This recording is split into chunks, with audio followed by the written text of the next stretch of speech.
Whatever Secretary Clinton hopes to gain from talks with China, back in the States, Doug Bartlett, whose company makes circuit boards, says Clinton has to do more than just talk. Talk is cheap. Action is what needs to be taken. Doug is one of a growing number of American manufacturers who say the U.S. has lost millions of jobs because China cheats. And China cheats, he says, by manipulating its currency.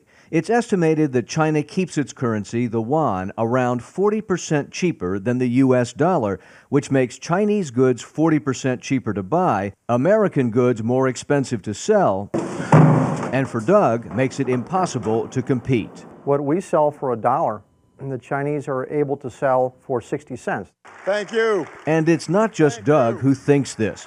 Both the man who became the president, I'll use all the diplomatic avenues open to me to insist that China stop manipulating its currency, and his future Secretary of State told the voters they would make the cheating go away. We also need to immediately and aggressively crack down on China's unfair trade practices. But when I asked Secretary Clinton if she's planning that crackdown now, she explained times have changed. That was at a different time when we weren't facing the kind of difficult situations we face today. That sounds like you feel forced to pull the punch. No, not at all, Wyatt. The truth is the administration needs China's help. America's stimulus is very expensive, and the U.S. wants China to help finance it.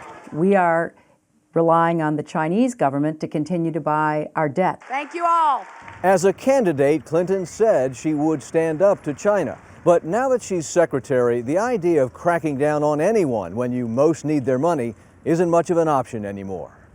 Wyatt Andrews, CBS News, Beijing.